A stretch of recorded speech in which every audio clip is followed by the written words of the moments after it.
ಆತ್ಮೀಯರೇ, ಕಳೆದ ತರಗತಿಯಲ್ಲಿ ನಾವು ಈ ಗಾಂಧಿ ಪಾಠದ ಮುಂದುವರೆದ ಭಾಗವನ್ನ ನೋಡ್ತಾ ಇದ್ದೀವಿ. ಆತ ಒಂದು ಹಳ್ಳಿಯಿಂದ ಬಂದಿರುವಂತ ಹುಡುಗ. ಅವರ ತಾಯಿ ಜೊತೆಗೆ ಬೆಳಗ್ಗೆನೆ ಸೂರ್ಯ ಉದಯಕ್ಕಿಂತ ಮುಂಚೆನೆ ಬಂದು ಆಸ್ಪತ್ರೆಯಲ್ಲಿ ಕೂತ್ಕೊಂಡಿರ್ತಾನೆ. ಅವರನ್ನ ಯಾರು ಮಾತಾಡಿಸೋದೇ ಇಲ್ಲ, ಕೇಳೋದೇ ಇಲ್ಲ. ಅವರ ಆಸ್ಪತ್ರೆಯಲ್ಲಿ ಬಂದಂತ ಜನರು ಹಾಗೆ ಬರ್ತಾ ಇರ್ತಾರೆ, ಹೋಗ್ತಾ ಇರ್ತಾರೆ. ಅದನ್ನ ನೋಡ್ತಾ ಹುಡುಗ ಕೂತ್ಕೊಂಡಿರ್ತಾನೆ. ಆ ತಾಯಿ ಅವನ ಜೊತೆಲೆ ಇರುವಂತದ್ದು. ಅವಳು ಕೂಡ ಹೊತ್ತಾಗುವವರೆಗೂ ಕುತ್ಕೊಂಡು ಮುಂದೆ ಏನ್ ಮಾಡ್ತಾಳೆ, ಆ ಹುಡುಗನ ವೇಟ್ ಮಾಡಿ ಮಾಡಿ ಸಾಕಾಗಿ ಇನ್ನು ಡಾಕ್ಟರ್ನ ಕೇಳಿದ್ರಾಯ್ತು, ನೋಡಕ್ ಹೋದ್ರಾಯ್ತು ಅಂತೇಳಿ ಡಾಕ್ಟರ್ ಹತ್ರ ಹೋಗ್ತಾನೆ. ಹೋದಾಗ ಆ ಡಾಕ್ಟ್ರು ಅವ್ರನ್ನ ತಮಾಷೆಯಾಗಿ ನೋಡ್ತಾನೆ. ಜೊತೆಗೆ ನಿನ್ನ ಹೆಸರು ಏನು ಅಂತ ಕೇಳಿದಾಗ ಆತ ಮಹಾತ್ಮ ಗಾಂಧಿ ಸಾರ್ ಅಂತ ಹೇಳ್ತಾನ. ಸುಳ್ಳು ಹೇಳ್ಬೇಡ ಅಂತ ಹೇಳ್ತಾನ. ಅವಾಗ ಸುಳ್ಳು ಹೇಳ್ಬೇಡ ಅಂದಾಗ ಹುಡುಗ, ನಾನು ಸುಳ್ಳು ಹೇಳಿದ್ರೆ ಅಥವಾ ನಾನು ಸುಳ್ಳು ಹೇಳಿ ಯಾವ ರಾಜ್ಯವನ್ನ ನಿಮ್ಮ ಹತ್ರ ಗೆದ್ಕೊಂಡು ಹೋಗಕ್ ಸಾಧ್ಯ ಐತಿ ಅನ್ನುವಂತ ಆ ವಿಚಾರವನ್ನ ಆತ ಅಲ್ಲಿ ವ್ಯಕ್ತಪಡಿಸಿರ್ತಾನೆ ಅನ್ನುವಂಥದ್ದು. ಮುಂದುವರೆದು ಮತ್ತೆ ಆ ವೈದ್ಯಾಧಿಕಾರಿ ತನ್ನ ಸಹೋದ್ಯೋಗಿಗಳನ್ನ ಕರೆದು ಆತನನ್ನ ಹುಡುಗನನ್ನು ಕುಚೇಷ್ಟೆ ಮಾಡ್ತಾರೆ. ಅಲ್ಲಿ ಬರುವಂತ ಯಾರು ಕುಟುಂಬ ಯೋಜನಾಧಿಕಾರಿ ಅಂತ ಬರ್ತಾನೆ. ಆತ ನರಸಿಂಹಮೂರ್ತಿ ಅನ್ನುವಂಥವ್ರು. ಆತ ಕೂಡ ಈ ಹುಡುಗನನ್ನ ಪರೀಕ್ಷಿಸುವಂಥದ್ದು. ಅಂದ್ರೆ ಗಾಂಧಿ ಅನ್ನುವಂತ ಹೆಸರು ಯಾರಿಟ್ರು, ಎಂತಿಟ್ರು, ಈ ಎಲ್ಲವನ್ನ ಕೇಳ್ತಾ ಅಲ್ಲಿ ಸಮಯವನ್ನು ವ್ಯರ್ಥ ಮಾಡುವಂತ ಸಂದರ್ಭಕ್ಕ ಮುಗ್ದಿತ್ತು. ಅಷ್ಟೇ ಅಲ್ಲದೆ ಈ ಕತೆ ಎಲ್ಲಿಗೆ ಬಂದು ನಿಂತ್ಕೊಂಡಿತ್ತು ಅಂದ್ರೆ, ನನ್ನ ಕಾಯಿಲೆ ಏನಿದೆ ನೋಡಿ ಸಾರ್, ನನ್ನ ಹಣೆ ಬರ ಎಂದು ಆತ ಕೇಳಿದ. ಆತ ತನ್ನ ಕಾಯಿಲೆ ಬಗ್ಗೆ ಆ ಹುಡುಗ ಚಟ್ಪಡಿಸ್ತಾ ಇದ್ರೆ, ತನ್ನ ಕಾಯಿಲೆ ಬಗ್ಗೆ ಆತ ಕೇಳಕ್ ಪ್ರಯತ್ನ ಪಡ್ತಾ ಇದ್ರೆ, ಇಲ್ಲಿ ವೈದ್ಯರು ಅಥವಾ ಅವನ ಸಹೋದ್ಯೋಗಿಗಳು ಏನ್ ಮಾಡ್ತಾ ಇದಾರೆ ಅಂದ್ರೆ, ನಿನಗೆ ಗಾಂಧಿ ಅನ್ನುವಂತ ಹೆಸರನ್ನು ಯಾರಿಟ್ರು, ಗಾಂಧಿ ಅನ್ನುವಂತ ಹೆಸರು ಯಾರಿಟ್ರು, ಅದ್ ಏನ್ ಕತೆ ಏನು ಅನ್ನುವಂತ ಮಾತನ್ನ ಕೇಳ್ತಾ ಇದ್ರು. ಅಲ್ಲಿವರೆಗೂ ಕಳೆದ ತರಗತಿಯಲ್ಲಿ ನಾನು ಕಂಡ್ಕೊಂಡಿದ್ವಿ.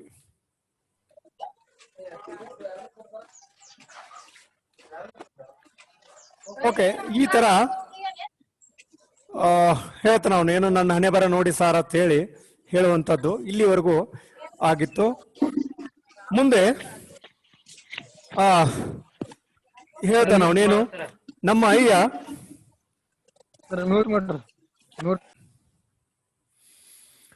ಅಲ್ಲಿ ಆ ಹುಡುಗನ್ ಕೇಳ್ತಾರೆ, ನಿನ್ಗೆ ಹೆಸರು ಕಟ್ಟಿದವ್ರು ಯಾರು, ಇಟ್ಟವ್ರು ಯಾರು ಅಂತ ಕೇಳಿದಾಗ ಅವಾಗ ಹೇಳ್ತಾನ ಹುಡುಗ, ನಮ್ಮ ಅಯ್ಯ ಕರಿಸಿದ್ದೇಗೌಡ ಅಂತ ಅವನೇ. ಹೌದಾ, ಹೇಳ್ತಾನ ಅವ್ನು, ನಮ್ಮ ಅಯ್ಯ ಕರಿಸಿದ್ದೇಗೌಡ ಅಂತ ಅವನೇ.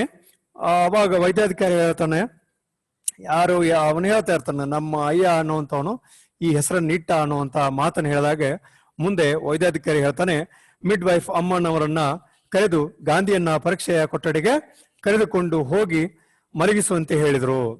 ಹೌದಾ, ಅಲ್ಲಿ ಇದನ್ನ ಮಾಡ್ತಿರುವಂತ ಏನೋ ಅವ್ರಿಗೆ ಅಲ್ಲಿ ಕೆಲಸ ಮಾಡ್ತಿರುವಂತ ಒಬ್ಬ ಹೆಣ್ಮಗಳನ್ನ ಕರೆದು ಸಹಾಯಕಿಯಾಗಿರುವಂತ ಮಿಡ್ ವೈಫ್ ಅಂದ್ರೆ ಸೂಲಗಿತ್ತಿ ಅಥವಾ ನರ್ಸ್ ಅಂತ ಕರಿತೀವಲ್ಲ, ಅವರನ್ನ ಅಂದ್ರೆ ಆರೋಗ್ಯ ಸಹಾಯಕಿಯಾಗಿರುವಂತಹ ಮಿಡ್ ವೈಫ್ ಅನ್ನ ಕರೆದು ಹೇಳ್ತಾರೆ, ಏನು ಇವನ್ ಕರ್ಕೊಂಡು ಹೋಗು, ಅಲ್ಲಿ ಪರೀಕ್ಷೆ ಮಾಡುವಂತ ಕೊಠಡಿ ಇದೆಯಲ್ಲ, ಟೆಸ್ಟ್ ರೂಮ್ ಕರ್ಕೊಂಡು ಹೋಗು ಅಂತ ಹೇಳಿ ಆತನನ್ನ ಹೇಳಿ ಕಳಿಸ್ತಾರ ಅನ್ನೋಂಥದ್ದು. ಅವಳು ಹಾಗೆ ಮಾಡಿದಳು. ಅವಳು ಏನ್ ಮಾಡ್ತಾಳೆ, ಆ ಹುಡುಗನನ್ನ ಕರ್ಕೊಂಡು ಆ ರೂಮ್ಗೆ ಹೋಗ್ತಾಳೆ ಅನ್ನೋಂಥ. ನಾಲಿಗೆ, ಕಣ್ಣು, ಗಂಟಲು ನೋಡಿದ ಮೇಲೆ ಹೃದಯ ಶ್ವಾಸಕೋಶಗಳ ಪರೀಕ್ಷೆ ಮುಗಿಸಿ ಏನೋ ಹೊಟ್ಟೆಯನ್ನ ಪರೀಕ್ಷೆ ಮಾಡಿದ ವೈದ್ಯಾಧಿಕಾರಿ ಗಾಂಧಿಯ ತಾಯಿ ಕಡೆಗೆ ತಿರುಗಿ ಹೇಳ್ತಾನ ಅನ್ನುವಂಥದ್ದು. ಹೌದಾ, ಏನ್ ಚೆಕ್ ಮಾಡಿದ್ರು, ನಾಲಿಗೆ, ಕಣ್ಣು, ಗಂಟಲು ನೋಡಿದ ಮೇಲೆ ಹೃದಯದ ಶ್ವಾಸಕೋಶಗಳ ಪರೀಕ್ಷೆ ಮುಗಿಸಿ ಮುಂದೆ ಹೊಟ್ಟೆ ಪರೀಕ್ಷೆಯನ್ನು ಕೂಡ ಮಾಡ್ತಾರ ಅನ್ನೋಂಥದ್ದು. ಯಾಕಂದ್ರೆ ಕೈಕಾಲು ಸಣ್ಣ ಕಾಣ್ತಾ ಇತ್ತು, ಹೊಟ್ಟೆ ದಪ್ಪವಾಗಿ ಕಾಣ್ತಾ ಇತ್ತಲ್ಲ, ಹಿಂಗಾಗಿ ಆತನಿಗೆ ಪರೀಕ್ಷೆ ಮಾಡಾಕ ಅನಿ ಆಗ್ತಾರೆ. ನಾಲಿಗೆ, ಕಣ್ಣು, ಗಂಟಲು, ಹೃದಯ, ಶ್ವಾಸಕೋಶ ಎಲ್ಲವನ್ನ ಪರೀಕ್ಷೆ ಆದ್ಮೇಲೆ ಅವನ ಹೊಟ್ಟೆ ಪರೀಕ್ಷೆ ಮಾಡ್ತಾರೆ. ಪರೀಕ್ಷೆ ಮಾಡಿದಂತ ವೈದ್ಯಾಧಿಕಾರಿಗಳು ಅವನ ತಾಯಿ ಕಡೆ ತಿರುಗಿ ಹೇಳ್ತಾರೆ, ನಿನ್ನ ಹೆಸರೇನಮ್ಮ ಕೇಳ್ತಾರ. ಅವ್ರು ನಿನ್ನ ಹೆಸರೇನಮ್ಮ ಅಂತ ಹೇಳಿ ಕೇಳಿದ್ರು. ಅವಾಗ ಆ ತಾಯಿ ಹೇಳ್ತಾಳೆ, ನಿಂಗಮ್ಮ ಸ್ವಾಮಿ. ಆಕೆ ಹೆಸರು ನಿಂಗಮ್ಮ. ನಿಂಗಮ್ಮ ಅನ್ನುವಂಥದ್ದು. ನೋಡಮ್ಮ, ನಿಮ್ಮ ಹುಡುಗನ್ಗೆ ಹೊಟ್ಟೆಯಲ್ಲಿ ನೀರು ಸೇರ್ಕೊಂಡಿದೆ, ಜೊತೆಗೆ ಕಾಲುಗಳು ಊದಿಕೊಂಡಿವೆ. ಇದು ಹೃದಯಕ್ಕೆ ಸಂಬಂಧಪಟ್ಟ ಕಾಯಿಲೆ. ಆಗಲೇ ಕಪ್ಪು ಎನ್ನೋದು ಇಲಿಗೂ ಅಂದ್ರೆ ಲಿವರ್ಗೂ ಕಾಯಿಲೆ ಹಬ್ಬಿ ಅದು ಮುಟ್ಟಿದ್ರೆ ಸಾಕು ಗಾಂಧಿ ನೋವು ಅಂತ ಬಡ್ಕೊಳ್ತಾನೆ ಅನ್ನುವಂಥದ್ದು. ಇಲ್ಲಿ ವೈದ್ಯ ಹೇಳ್ತಾನೆ, ನೋಡಮ್ಮ, ನಿನ್ನ ಹೆಸರು ಏನಂತ ಕೇಳಿದಾಗ ನಿಂಗಮ್ಮ ಅಂತ ಹೇಳು. ಹೇಳ್ತಾನೆ, ನೋಡಮ್ಮ, ನಿಮ್ಮ ಹುಡುಗನಿಗೆ ಹೊಟ್ಟೆಯಲ್ಲಿ ಏನಾಗೈತಿ, ನೀರು ಸೇರ್ಕೊಂಡಿದೆ, ಜೊತೆಗೆ ಕಾಲುಗಳು ಊದ್ಕೊಂಡಿವೆ. ಕಾಲುಗಳು ಏನಾಗ್ಯಾವು, ಊದ್ಕೊಂಡ್ಬಿಟ್ಟಾವು. ಇದು ಹೃದಯಕ್ಕೆ ಸಂಬಂಧಪಟ್ಟಂತ ಕಾಯಿಲೆ. ಆಗ್ಲೇ ಕಪ್ಪು ಇಲಿಗೂ ಅಂದ್ರೆ ಲಿವರ್ಗೂ ಕಾಯಿಲೆ ಹಬ್ಬಿ ಅದು ಮುಟ್ಟಿದ್ರೆ ಸಾಕು ಗಾಂಧಿ ನೋವು ಅಂತ ಬಡ್ಕೋತಾವನೆ. ಅಷ್ಟೊಂದು ಅವನಿಗೆ ನೋವನ್ನ ಆ ಹೊಟ್ಟೆ ನೋವು ಹಬ್ಬಿದೆ ಅನ್ನುವಂಥದ್ದು, ಲಿವರ್ಗೆ ಕೂಡ ನೋವಾಗಿರುವಂಥದ್ದು. ಅವಾಗ ವೈದ್ಯರು ಹೇಳ್ತಾರ, ಇದು ಏನಾಗ್ಬಿಟ್ಟತಿ, ಲಿವರ್ಗೂ ಈ ಕಾಯಿಲೆ ಏನ್ ಮಾಡೈತಿ, ಹಬ್ಬಿ ಬಿಟ್ಟೈತಿ, ಕಾಲು ಊದ್ಕೊಂಡ್ ಬಿಟ್ಟಾವು, ಹೊಟ್ಟೆ ನೀರು ತುಂಬಿಟ್ಟತಿ ಅನ್ನುವಂಥ ವಿಚಾರವನ್ನ ಆತನ ತಾಯಿಗೆ ಹೇಳಿ ಅದನ್ನ ಮುಟ್ಟಿದ್ರೆ ಸಾಕು ಆತ ಬಡ್ಕೋತಾವನೆ ಅನ್ನುವಂಥ ಮಾತನ್ನ ಅಲ್ಲಿ ಹೇಳ್ತಾರೆ ಅನ್ನೋದು. ಅವಾಗ ಅವ್ರ ತಾಯಿ ಹೇಳ್ತಾಳೆ ಏನಾಗತ್ತೆ ಅನ್ನುವಂಥದ್ದು. ಅವಾಗ ಕಾಯಿಲೆ ಲಿವರ್ ವರ್ಗೂ ಹಬ್ಬಿದೆ ಅನ್ನುವಂಥದ್ದು. ಏನೋ ಸ್ವಾಮಿ, ನಿಮ್ಮ ಎಕ್ಕಡ 3 ಮೈಲಿ ನಡಿಬೇಕಾದ್ರೆ 30 ತಾವು ಕುತ್ಕೊಂಡು ತೆವಳ್ಕೊಂಡು ಬಂದ, ಉಸಿರು ಕೊಡಿ, ನಾಳಾಕೆ ನಮ್ಮಪ್ಪನ ಕರ್ಕೊಂಡು ಬರ್ತೀನಿ, ತಂದೆ ಇಲ್ಲದ ತಬ್ಲಿ ಅನ್ನುವಂಥ ಮಾತನ್ನ ಅಲ್ಲಿ ಆ ನಿಂಗಮ್ಮ ಹೇಳ್ತಾಳೆ. ಏನಂದ್ರೆ ಅವ್ರು ಹೇಳ್ತಾರಲ್ಲ ವೈದ್ಯರು, ನಿನ್ನ ಮಗನಿಗೆ ಕಾಯಿಲೆ ಈ ತರ ಇದೆ ಅಂತ ಹೇಳಿದಾಗ ಅವಾಗ ಪಾಪ ತಾಯಿ ಹೇಳ್ತಾಳೆ, ಏನೋ ಸ್ವಾಮಿ ನಿಮ್ಮ ಎಕ್ಕಡ ಅಂದ್ರೆ ಅಲ್ಲಿ ಅಸಹಾಯಕ ಸ್ಥಿತಿಯನ್ನ ಹೇಳ್ಕೊಳ್ಳುವಂಥದ್ದು ಅಥವಾ ಒಂದು ಸಹಾಯದ ಹಸ್ತವಾಗಿ ಕೇಳ್ಕೊಳ್ತಿರುವಂಥದ್ದು. ಹೌದಾ, ಏನೋ ಸ್ವಾಮಿ ನಿಮ್ಮ ಅಕ್ಕಡ, ಹೌದಾ, ಎಕ್ಕಡ ಅಂದ್ರೆ ಚಪ್ಪಲಿ ಅನ್ನೋವಂಥದ್ದನ್ನು, ಏನೋ ನಿಮ್ಮ ಪಾದ ಆಗಿ ಬಿದ್ದಿರುವಂತವನವನ್ನ ನೋಡ್ರಿ ಅನ್ನೋ ಅಂತ ರೀತಿ ಒಳಗೆ ಹೇಳುವಂಥದ್ದು. ಏನೋ ಸ್ವಾಮಿ ನಿಮ್ಮ ಎಕ್ಕಡ, ಅವನ್ಗೇನೈತೆ ಏನೋ ಒಟ್ಟು ಐತಿ, ಅವನು ದಾರಿಯಾಗ ಬರ್ಬೇಕಾದ್ರೆ ಈ ತರ ಆಯ್ತು ಅನ್ನೋಂಥದ್ದನ್ನ ಹೇಳುವಂಥದ್ದು. ಏನೋ ಸ್ವಾಮಿ ನಿಮ್ಮ ಎಕ್ಕಡ ಅಂದ್ರೆ ಅವನ ಮೇಲೆ ದಯ ತೋರ್ರಿ ಅನ್ನುವಂತ ರೀತಿ ಒಳಗೆ ಹೇಳ್ತಾ ಇರುವಂಥದ್ದು. 3 ಮೈಲಿ ನಡಿಬೇಕಾದ್ರೆ 30 ತಾವು ಕುತ್ಕೊಂಡು ತೆವಳ್ಕೊಂಡು ಬಂದ. 3 ಮೈಲಿ ನಡಿಬೇಕಾದ್ರೆ 30 ಸಾರಿ ಏನ್ ಮಾಡ್ಕೊಂಡ, ಕುತ್ಕೊಂಡು ತೆವಳ್ಕೊಂಡು ಬಂದ, ಉಳಿಸ್ಕೊಡಿ ನಾಳೆಕ್ಕೆ. ಹೌದಾ, ನಾಳಕ್ಕೆ ಅಂದ್ರೆ ನಾಳೆಗೆ ಅಂದಂಗ, ನಾಳೆಗೆ ನಮ್ಮಪ್ಪ ಕರ್ಕೊಂಡು ಬರ್ತೀನಿ, ನಮ್ಮಪ್ಪನ ಕರ್ಕೊಂಡ ನಾಳೆಗೆ ಬರ್ತೀನಿ ಹೇಳಿ ಮುಂದೆ ಹೇಳ್ತಾಳೆ, ತಂದೆ ಇಲ್ಲದ ತಬ್ಬಲಿ. ಪಾಪ ಗಂಡ ತೀರ್ಕೊಂಡಿರುವಂಥದ್ದು, ಆ ಗಾಂಧಿಯ ತಂದೆ ತೀರ್ಕೊಂಡಿದ್ದಾನೆ, ಹಿಂಗಾಗಿ ತಬ್ಬಲಿ ಆಗಿರುವಂತ ಮಗ ನಿಮ್ಮ ಪಾದಕ್ಕೆ ತಂದು ಹಾಕಿದ್ದೇನೆ, ಅಥವಾ ಅವ್ನ ದಾರಿಯೊಳಗೆ ಬರ್ಬೇಕಾದ್ರೆ 3 ಮೈಲ್ ನಡಿಬೇಕಾಗಿತ್ತು ಅಂದ್ರೆ 30 ಸಾರಿ ಕುತ್ಕೊಂಡು ತೆವಳ್ಕೊಂಡು ಬಂದಿದ್ದಾನ, ನಾಳೆಗೆ ನಮ್ಮಪ್ಪನ ಕರ್ಕೊಂಡು ಬರ್ತೀನಿ, ತಂದಿಲ್ಲ ಮಗ ಅದಾನ ನೋಡ್ರಿ ತಬ್ಲಿ ಅನ್ನುವಂತ ಮಾತನ್ನ ಆ ತಾಯಿ ಅಲ್ಲಿ ವೈದ್ಯರ ಮುಂದೆ ಹೇಳ್ತಾಳೆ. ನಿನ್ನ ಗಂಡನಿಗೆ ಏನಾಗಿ ಸತ್ತೋದ, ಇವರು ಪ್ರಶ್ನೆ ಮೇಲೆ ಪ್ರಶ್ನೆಯನ್ನು ಹಾಕ್ತಾ ಇರುವಂತದ್ದು. ಯಾರಿಗೆ, ನಿಂಗಮ್ಮನ್ ಕೇಳ್ತಾರ, ನಿನ್ ಗಂಡಗೆ ಏನಾಗಿತ್ತು, ಏನಾಗಿ ತೀರ್ಕೊಂಡ, ಸತ್ತ ಅಂತೇಳಿ ಕೇಳ್ತಾರ. ಸ್ವಾಮಿ ಹೆಣ್ಮಗಳು ಹೇಳ್ತಾಳೆ, ಸ್ವಾಮಿ ಸೇಂದಿ ಇಳಿಸೋಕೆ ಸಾಹುಕಾರರು ತಾವು ಇದ್ರು, ಒಂದಿನ ಮರದ ಮೇಲಿಂದ ಬಿದ್ದು ಪಕ್ಕನೆ ಪ್ರಾಣ ಬಿಟ್ಬಿಟ್ರು. ಏನಾಗಿತ್ತು ಹೇಳ್ತಾರ, ಸಿಂಧಿಯನ್ನ ಇಳಿಸಾಕ್ ಹೋಗಿದ್ರು, ಸಾಹುಕಾರರು ಹೇಳಿದ್ರು, ಅವರು ಏನು ಸಾಹುಕಾರ ಹತ್ರ ಇದ್ರು ಅನ್ನುವಂಥದ್ದು, ತಾವಿದ್ರು ಆ ಸಾಹುಕಾರನ ಹತ್ರ ಇವರು ದುಡಿಯುವಂತಕ್ಕಿದ್ರು. ಅಲ್ಲಿದ್ದಾಗ ಏನಾಯ್ತಂದ್ರೆ ಒಂದ್ ದಿನ ಮರದ ಮೇಲಿಂದ ಸಿಂಧಿ ಇಳಿಸ್ಬೇಕಾದ್ರೆ ಆಯಾ ತಪ್ಪಿ ಬಿದ್ದ್ಬಿಟ್ಟ ಅನ್ನುವಂಥದ್ದನ್ನು, ಮೇಲಿಂದ ಬಿದ್ದು ಪಕ್ಕನೆ ಪ್ರಾಣ ಬಿಟ್ಬಿಟ್ಟ, ಅಂದ್ರೆ ಅಲ್ಲಿ ತೀರ್ಕೊಂಡ್ ಬಿಟ್ಟ, ಸತ್ ಬಿಟ್ಟ ಅನ್ನುವಂಥದ್ದನ್ನ ಹೇಳ್ತಾಳೆ. ಅಂದ್ರೆ ನಿಂಗಮ್ಮನ ಗಂಡ ಹೆಂಗ್ ಸತ್ತ ಅಂದ್ರೆ, ಆ ಸಾಹುಕಾರದ ಹತ್ರ ಇರ್ಬೇಕಾದ್ರೆ ಸಿಂಧಿ ಗಿಡವನ್ನ ಏರಿ ಆತ ಸಿಂಧಿಯನ್ನು ಬಿಡಿಸ್ಬೇಕಾದ್ರೆ ಅಲ್ಲಿ ಮೇಲಿಂದ ಬಿದ್ದು ಪಕ್ಕನೆ ಪ್ರಾಣ ಬಿಟ್ಬಿಟ್ಟ. ಪಾಪ ಈ ಸ್ಥಿತಿಯನ್ನು ನೋಡ್ಕೊಂಡು ಮುಂದೆ ಆ ವೈದ್ಯರು ಹೇಳ್ತಾರ, ಅಯ್ಯೋ ಪಾಪ, ನೋಡಮ್ಮ, ನಿಮ್ ಹುಡುಗನ್ಗೆ ಎಕ್ಸ್ರೇ ಆಗ್ಬೇಕು, ಹೃದಯದ ಪರೀಕ್ಷೆ ಮಾಡ್ಬೇಕು, ರಕ್ತ ಮೂತ್ರ ಪರೀಕ್ಷೆ ಮಾಡ್ಬೇಕು, ಇಲ್ಲಾಗೋ ವಿಷಯವಲ್ಲ ಇದು, ಇವನ್ನ ಡಿಸ್ಟ್ರಿಕ್ಟ್ ಆಸ್ಪತ್ರೆಗೆ ಸೇರಿಸ್ಬೇಕು, ನಾನು ಎಲ್ಲಾನು ಬರೆದು ಕೊಡ್ತೀನಿ, ಹೊಟ್ಟೆಯಲ್ಲಿರೋ ನೀರು ಕಡಿಮೆ ಆಗೋಕೆ ಈಗ 2 ಗುಳಿಗೆ ನುಂಗಿಸ್ತೀನಿ ಎಂದು ಹೇಳಿ ನೀರು ತರಿಸಿ ಗುಳಿಗೆಯನ್ನ ನುಂಗಿಸಿಯೇ ಬಿಟ್ಟರು. ಸರಸರನೆ ದೊಡ್ಡ ಆಸ್ಪತ್ರೆಗೆ ಗಾಂಧಿಯ ಕಾಯಿಲೆಯ ವಿಷಯವಾಗಿ ತಾವು ಪತ್ತೆ ಹಚ್ಚಿರುವ ವಿವರಗಳನ್ನ ನಮೂದಿಸಿ ಕೈಗೆ ಕೊಟ್ಟರು.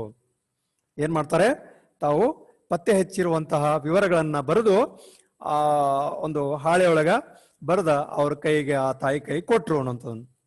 ಆಗ ಅವ್ರು ಗಂಡ ಸತ್ತಿರುವಂತದ್ದನ್ನ ಕೇಳಿ ಪಾಪ, ಅಯ್ಯೋ ಪಾಪ ಅನ್ಸತ್ತ ಅವ್ರಿಗೆ. ಹೇಳ್ತಾರೆ, ಅಯ್ಯೋ ಪಾಪ. ಮುಂದುವರೆದು ಹೇಳ್ತಾರೆ, ನೋಡಮ್ಮ ನಿಮ್ ಹುಡುಗನ್ಗೆ ಎಕ್ಸ್ರೇ ಹಾಕ್ಬೇಕು, ಎಕ್ಸ್ರೇ ಮಾಡ್ಬೇಕು ಅವನ್ಗೆ, ಯಾಕಂದ್ರೆ ಹೊಟ್ಟೆ ನೀರು ತುಂಬಿಕೊಂಡತ್ತಲ್ಲ, ಅವನಿಗೆ ಹೃದಯದ ಪರೀಕ್ಷೆ ಮಾಡ್ಬೇಕು, ಹೃದಯದ ಪರೀಕ್ಷೆ ಕೂಡ ಆಗ್ಬೇಕು, ರಕ್ತ ಮೂತ್ರ ಪರೀಕ್ಷೆ ಮಾಡ್ಬೇಕು, ರಕ್ತ ಮೂತ್ರ ಪರೀಕ್ಷೆ ಮಾಡ್ಬೇಕಾಗೈತಿ. ಇಲ್ಲಾಗೋ ವಿಷಯವಲ್ಲ ಇದು, ಈ ಆಸ್ಪತ್ರೆ ಒಳಗೆ ಆಗೋದಿಲ್ಲ. ಬಹುಶಃ ಅವ್ರು ಹೋಗಿರುವಂತದ್ದು ಒಂದು ಪ್ರಾಥಮಿಕ ಆಸ್ಪತ್ರೆ ಇರುವಂತದ್ದು, ಹಿಂಗಾಗಿ ಅಥವಾ ತಾಲೂಕಾ ಆಸ್ಪತ್ರೆ ಆಗಿರುವಂತದ್ದು. ಅದಕ್ಕೆ ಅವ್ರು ಏನ್ ಮಾಡ್ತಾರೆ, ಮುಂದೆ ಡಿಸ್ಟ್ರಿಕ್ಟ್ ಆಸ್ಪತ್ರೆಗೆ ಏನ್ ಮಾಡ್ತಾರೆ, ಜಿಲ್ಲಾ ಆಸ್ಪತ್ರೆಗೆ ಬರೆದು ಕೊಡ್ತಾರೆ. ಅಲ್ಲಿ ಸೇರಿಸ್ಬೇಕಾಗ್ತತಿ ಅನ್ನೋಂಥದ್ದನ್ನು ಹೇಳ್ತಾರೆ. ನಾನು ಎಲ್ಲಾನು ಬರೆದು ಕೊಡ್ತೀನಿ, ಹೊಟ್ಟೆಲಿರೋ ನೀರು ಕಡಿಮೆ ಆಗೋಕೆ ಈಗ ಏನ್ ಮಾಡ್ತಾ ಇದ್ದೀನಿ, 2 ಗುಳಿಗೆಯನ್ನ ನುಂಗಿಸ್ತೀನಿ ಎಂದು ಹೇಳಿ ನೀರು ತರಿಸಿ ಗುಳಿಗೆಯನ್ನ ನುಂಗಿಸೇ ಬಿಟ್ರು. ಗುಳಿಗೆ ಅಲ್ಲೇ ಇಮಿಡಿಯೇಟ್ ಗುಳಿಗೆ ಕೊಟ್ರು, ನೀರು ಕುಡಿಸಿ ಆತನನ್ನ ಎಲ್ಲಿಗೆ, ಡಿಸ್ಟ್ರಿಕ್ಟ್ ಆಸ್ಪತ್ರೆಗೆ, ಜಿಲ್ಲಾ ಆಸ್ಪತ್ರೆಗೆ ಕರ್ಕೊಂಡು ಹೋಗ್ಬೇಕು ಅಂತ ಹೇಳಿ ಹೇಳಿದ್ರು. ಮುಂದೆ ದೊಡ್ಡ ಆಸ್ಪತ್ರೆಯ ಸರಸರಣೆ ದೊಡ್ಡ ಆಸ್ಪತ್ರೆಗೆ ಗಾಂಧಿಯ ಕಾಯಿಲೆ ವಿಷಯವಾಗಿ ತಾವು ಪತ್ತೆ ಹಚ್ಚಿರುವ ವಿವರಗಳನ್ನ ನಮೂದಿಸಿ ಕೈಗೆ ಕೊಟ್ರು. ತಾವು ಪತ್ತೆ ಹಚ್ಚಿರುವಂತಹ ವಿವರಗಳನ್ನ ನಮೂದಿಸಿ ಏನ್ ಮಾಡಿದ್ರು, ಕೈಗೆ ಕೊಟ್ರು. ತಗೊಂಡ ಮುಂದೆ ಹೋಗ್ತಾರೆ. ಮುಂದಿನ ಆ ಘಟನೆ ಏನಾಗತ್ತೆ, ಮೊಮ್ಮಗನ ಸ್ಥಿತಿ ಚಿಂತಾಜನಕವಾದದ್ದೆಂದನ್ನ ಎಂಬುದನ್ನ ಕರಿಸಿದ್ದೇಗೌಡನಿಗೆ ಯಾರು ಹೇಳಿಕೊಡಬೇಕಾಗಿರಲಿಲ್ಲ. ಅವನ ಆಸೆಯ ಕುಡಿ ತನ್ನ ಮಗಳು ನಿಂಗಮ್ಮ ಮತ್ತು ಅವಳ ಮಕ್ಕಳು ಪದ್ದಿ ಮತ್ತು ಗಾಂಧಿ, ಅವರ ಅಜ್ಜನ ಬಗ್ಗೆ ಹೇಳ್ತಾ ಇರುವಂಥದ್ದು. ಯಾರಂದ್ರೆ ಗಾಂಧಿಯ ಅಜ್ಜನಾಗಿರುವಂತವನ ಬಗ್ಗೆ, ಕರಿಸಿದ್ದೇಗೌಡನ ಬಗ್ಗೆ ಹೇಳ್ತಾ ಇರುವಂಥದ್ದು. ಮೊಮ್ಮಗನ ಸ್ಥಿತಿ ಚಿಂತಾಜನಕವಾದದ್ದೆಂಬುದನ್ನ ಕರಿಸಿದ್ದೇಗೌಡನಿಗೆ ಯಾರು ಹೇಳ್ಕೊಡ್ಬೇಕಾಗಿರ್ಲಿಲ್ಲ. ಗೊತ್ತಿತ್ತು ಅವನಿಗೆ, ಮೊಮ್ಮಗನಿಗೆ ಹಿಂಗಾಗೈತಿ, ಅವನಿಗೆ ಹೊಟ್ಟೆಯಲ್ಲಿ ನೀರು ತುಂಬೈತಿ, ಅವನಿಗೆ ನಡೆಯಕ್ ಆಗ್ತಾ ಇಲ್ಲ, ಅವನಿಗೆ ಏನೋ ಅವನ ಕಾಯಿಲೆ ಬಂದತಿ, ತ್ರಾಸ ಐತಿ ಅನ್ನುವಂಥದ್ದು ಅವ್ನಿಗೆ ಗೊತ್ತಿತ್ತು. ಹಿಂಗಾಗಿ ಅವನಿಗೇನು ಯಾರು ಹೇಳುವಂತ ಅವಶ್ಯಕತೆ ಇರ್ಲಿಲ್ಲ ಅನ್ನುವಂತ ಮಾತನ್ನಲ್ಲಿ ಹೇಳ್ತಾರೆ. ಅದು ಅವನ ಆಸೆಯ ಕುಡಿ ಕೂಡ ಆಗಿದ್ವು. ಅವನ ಆಸೆಯ ಕುಡಿ ಆಗಿತ್ತು. ಯಾವ್ದಂದ್ರೆ ತನ್ನ ಮಗಳು ನಿಂಗಮ್ಮ ಮತ್ತು ಅವಳ ಮಕ್ಕಳು ಪದ್ದಿ ಮತ್ತು ಗಾಂಧಿ ಅನ್ನುವಂಥವ್ರು. ಇನ್ನೊಬ್ಳು ಅವರ ಬಹುಶಃ ಗಾಂಧಿಯ ತಂಗಿ ಇರುವಂತ ಪದ್ದಿ ಅನ್ನುವಂಥವಳು ಮತ್ತು ಈತ ಗಾಂಧಿ. ಇವು ಅವರ ಅಜ್ಜನ ಆಸೆಯ ಕುಡಿಗಳಾಗಿದ್ವು, ಮಗಳು ಮತ್ತು ಮೊಮ್ಮಕ್ಕಳು. ಪದ್ದಿ ಎಷ್ಟೇ ಆದ್ರೂ ನೆರೆಮನೆಗೆ ಹೋಗುವ ಹೆಣ್ಣು, ಅವನ ಪರಿಕಲ್ಪನೆ ಒಳಗ ಅಥವಾ ಅವನ ವಿಚಾರದೊಳಗ, ಕರಿಸಿದ್ದೇಗೌಡನ ವಿಚಾರದೊಳಗ ಪದ್ದಿ ಅಂದ್ರೆ ಹೆಣ್ಮಗಳು, ಎಷ್ಟೇ ಆದ್ರೂ ನೆರೆಮನೆಗೆ ಹೋಗುವ ಹೆಣ್ಣು. ಗಾಂಧಿಯ ಮೇಲೆ ಕರಿಸಿದ್ದೇಗೌಡನಿಗೆ ಎಲ್ಲೂ ಇಲ್ಲದ ಪ್ರೀತಿ. ಪದ್ದಿ ಮೇಲೆ ಅಷ್ಟೊಂದು ಪ್ರೀತಿ ಇರಲಿಲ್ಲ ಅವನಿಗೆ, ಯಾಕಂದ್ರೆ ಅವಳು ಇನ್ನೊಬ್ಬರ ಮನೆಗೆ ಹೋಗುವಂತ ಹೆಣ್ಣಾಗಿರೋದ್ರಿಂದ ಗಾಂಧಿ ಮೇಲೆ ಕರಿಸಿದ್ದೇಗೌಡನಿಗೆ ಬಹಳ ಅಪಾರವಾದಂತ ಪ್ರೀತಿ ಇತ್ತು. ಯಾರ ಮೇಲೆ ಇರಲಾರ್ದಂತ ಪ್ರೀತಿ ಆ ಗಾಂಧಿ ಮೇಲೆ ಇತ್ತು. ತನ್ನ ಈ ಮೊಮ್ಮಗನಿಗೆ ಹೆಸರು ಕಟ್ಟಿದ್ದೇ ಒಂದು ಮರೆಯಲಾರದ ಘಟನೆ. ಹೌದಾ, ಈ ಕರಿಸಿದ್ದೇಗೌಡ ತನ್ನ ಮೊಮ್ಮಗನಾಗಿರುವಂತ ಗಾಂಧಿಗೆ ಏನ್ ಹೆಸರು ಇಟ್ಟಿದ್ದಾನಲ್ಲ, ಅದು ಒಂದು ಮರೆಯಲಾರದ ಘಟನೆ ಅಂತ ಹೇಳ್ತಾರ. ಏನಂಗಾದ್ರ ಅದು? ಕರಿಸಿದ್ದೇಗೌಡನ ಜೀವನದಲ್ಲಿ 15 ವರ್ಷಗಳ ಹಿಂದಿನ ಮಾತು. ಅವನು ಗಾಂಧಿ ಜನಿಸಕ್ಕಿಂತ ಪೂರ್ವದೊಳಗ, ಅಂದ್ರೆ 15 ವರ್ಷದ ಹಿಂದಗಡೆ ಏನಾಯ್ತು ಅಂದ್ರೆ, ಹೊಲ ಮತ್ತು ಹೇಳ್ತಾರ ಅದೇನು, ಕರಿಸಿದ್ದೇಗೌಡನ ಜೀವನದಲ್ಲಿ 15 ವರ್ಷಗಳ ಹಿಂದಿನ ಮಾತು. ಹೊಲ ಉತ್ತು ಸಾಕಾಗಿ ತಾನು ಮತ್ತು ಅಳಿಯ ಬುಕ್ಕೇಗೌಡ ಹೊತ್ತು ಮುಳುಗಿದ ಮೇಲೆ ಬಂದಾಗ ಮುರತುಂಬ ಗರಗರಣೆ ಉರಿಯುತ್ತಾ ಮೊಮ್ಮಗ ಮಲಗಿತ್ತು. ಹೊಲದೊಳಗೆ ಕೆಲಸ ಮಾಡಿ ಬಿತ್ತಿ ಉತ್ತು ಬರ್ಬೇಕಾದ್ರೆ ಹೊಲದಾಗ ಕೆಲಸ ಮಾಡಿ ಬರ್ಬೇಕಾದ್ರೆ ಯಾರ್ಯಾರಂದ್ರೆ ತನ್ನ ಹಳೆಯನಾಗಿರುವಂತ ಬುಕ್ಕೇಗೌಡ, ಹೌದಾ, ನಿಂಗಮ್ಮನ ಗಂಡ, ಹೌದಾ, ಗಾಂಧಿ ಮತ್ತು ಪದ್ದಿಯ ತಂದೆ ಬುಕ್ಕೇಗೌಡ ಮತ್ತು ಈ ಕರಿಸಿದ್ದೇಗೌಡ ಅಜ್ಜ ಇಬ್ರು ಹೊಲದಿಂದ ಬಂದಾಗ ಏನಾಗ್ತತೆ ಅಂದ್ರೆ ಹೊತ್ತು ಮುಳುಗಿದ ಮೇಲೆ ಬಂದಾಗ ಮೊರ ತುಂಬಾ ಗರಗರನೆ ಉರಿಯುತ್ತಾ ಮೊಮ್ಮಗ ಮಲಗಿತ್ತು.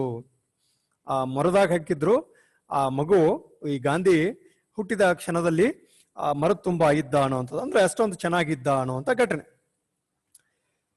ಮಲಗಿತ್ತು, ಕರೆಸಿದ್ದೇಗೌಡ ಹಿಗ್ಗಿ ಹೀರೆಕಾಯಿ ಆದ. ಗಂಡು ಮಗ ಹುಟ್ಟೈತಿ, ಗಂಡು ಮೊಮ್ಮಗ ಆಗೈತಿ ಅನ್ನುವಂಥ ವಿಷಯವನ್ನ ತಿಳಿದಂತ ಕರೆಸಿದ್ದೇಗೌಡ ಏನಾಗ್ತಾನೆ, ಬಹಳ ಖುಷಿ ಪಡ್ತಾನ. ಬಹಳ ಖುಷಿ ಪಟ್ಟು ಹಿಗ್ಗಿ ಹೀರೆಕಾಯಿ ಆಗ್ತಾನ. ತನ್ನ ಹೇಳ್ತಾ ಮುಂದುವರೆದು, ತನ್ನ ಮೊಮ್ಮಗನ ಅಗಲವಾದ ಕಿವಿಗಳನ್ನ ಕಂಡು ಆನಂದಿಸುತ್ತಾ ಜೋಯಿಸರ ಮನೆಗೆ ಹಾರಿದ. ತನ್ನ ಮೊಮ್ಮಗನ ಕಿವಿಗಳನ್ನ ಕಂಡು, ಹೌದಾ, ಅಗಲವಾಗಿರುವಂತಹ ಕಿವಿಗಳನ್ನ ಕಂಡು ಆನಂದಿಸುತ್ತಾ ಜೋಯಿಸರ ಮನೆಗೆ ಹಾರಿದ.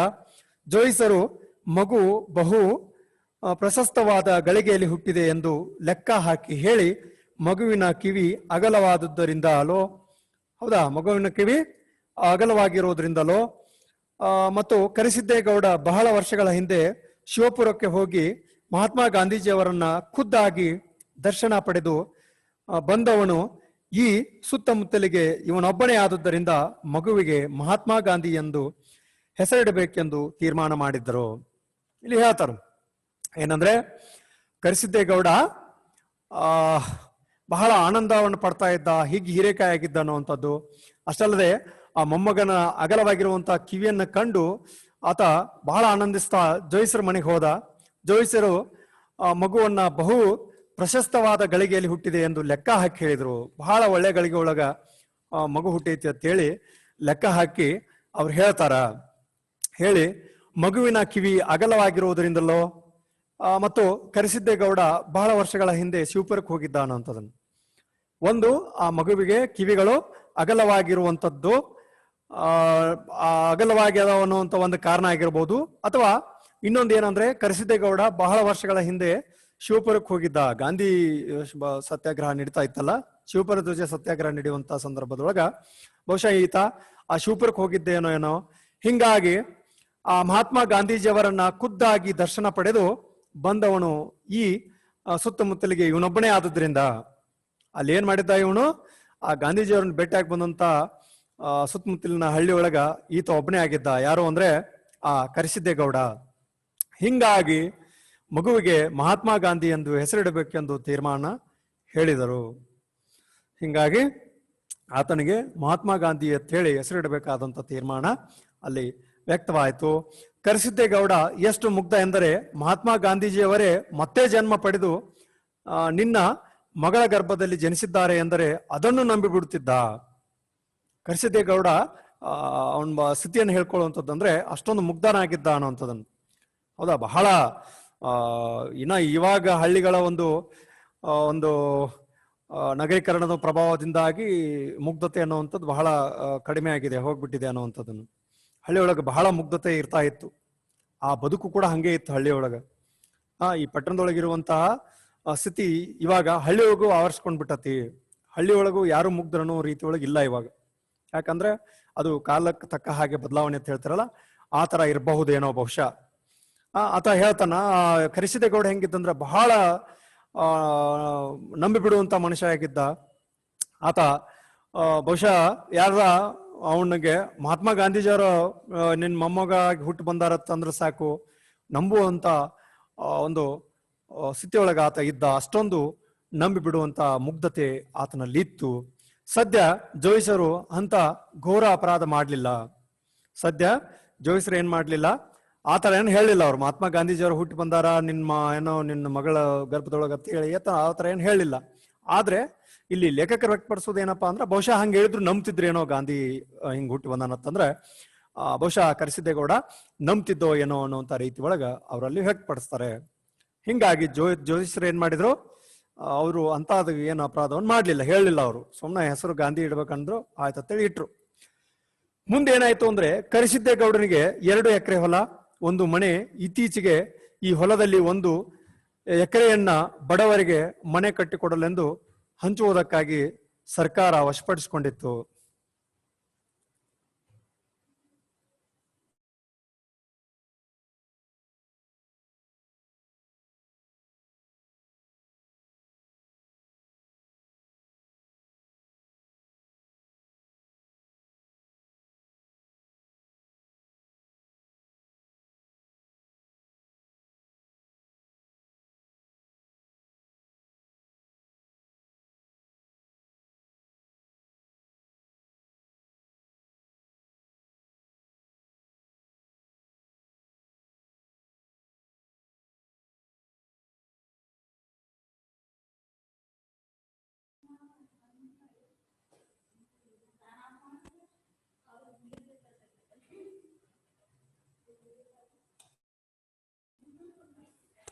ಈ ತರ ಗಾಂಧಿ ಎನ್ನುವಂತ ಹೆಸರನ್ನ ಅಲ್ಲಿ ಆ ಕರಿಸಿದ್ದೇಗೌಡ ಜೋಯಿಸ್ರ ಹತ್ರ ಹೋಗಿ ಆತನನ್ನ ಹೆಸರನ್ನು ಇಟ್ಕೊಂಡು ಬಂದ್ರು ಅನ್ನುವಂಥದ್ದು. ಮುಂದೆ